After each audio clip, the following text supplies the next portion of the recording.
Jumping right into it, folks. Jumping right into it. This is Black History Month from February to March. So we'd like to take the time out to acknowledge uh, all the great history in African American culture. You see, we had to wear our threads today. We had to represent our roots, man. You know what I'm saying? Yeah. I got the dashiki on, you got the Black Lives Matter. We gotta, That's right. we gotta represent when we can. But Hold it down. We gotta hold it down for each other. So with that being said, we're gonna go ahead and we're gonna give one person each that from Black history that has somewhat inspired myself or Sam, or just someone that we think should be acknowledged, or just somebody anyway that maybe you should know about and maybe you don't know a whole lot about. I don't know, but regardless. So Sam, I'm gonna go right to you with this, brother.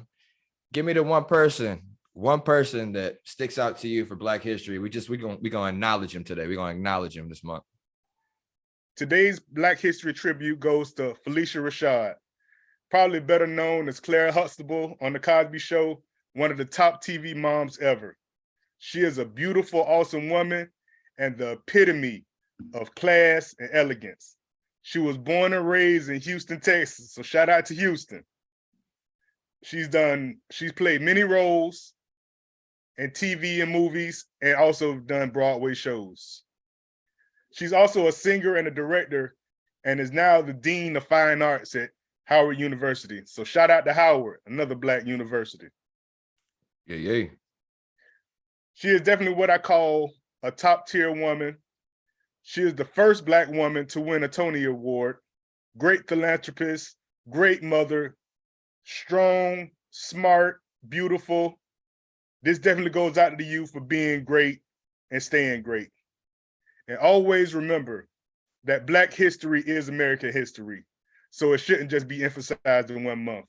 Always study your heritage. And the more we know, the more we grow. Well said, man. That was beautiful. I'm gonna have to get mine to a Miss Aunt Polly Jackson. I'm taking it back, y'all. I'm taking it back. 1800s. I'm talking about. Aunt Polly Jackson was a woman. She was a conductor on the Underground Railroad who helped enslaved people escape their captors in the mid 1800s. She would use knives, boiling hot water to fight off slave captors. Escaping slavery back then was an impossible task that many Black people did end up conquering. Mm-hmm. However, at some point you had to take up arms to protect yourselves. And this famous and fierce conductor of the Underground Railroad, Miss Aunt Polly Jackson, she was known for battling and fighting against the captors who were trying to recapture the enslaved people, as I mentioned. Obviously, Harriet Tubman's another one, the primary one that comes to mind when you discuss back then in the Underground Railroad. However, Aunt Polly Jackson, she escaped slavery herself, and they would go north up towards Ohio into a safe place that was known.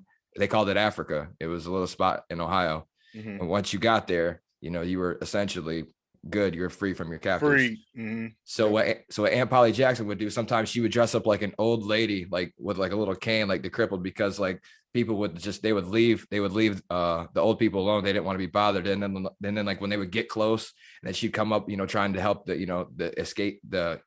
to help the slaves escape. And then she'd pull out like a butcher's knife, or some boiling hot water, and literally physically try to fight them back. So shout out Aunt Polly Jackson. That's an amazing thing. And a lot of people, she's not like a primary one that comes to mind. I kind of wanted to dig a little bit deeper and acknowledging somebody like that. So that was a great woman. That's great. That's a great act. It's incredible generosity and the courage and the bravery to do something like that, putting your own life at risk back then. I mean, it's incredible. It really is. So Aunt Polly Jackson, rest in heaven, Queen. Definitely. Love our Black women.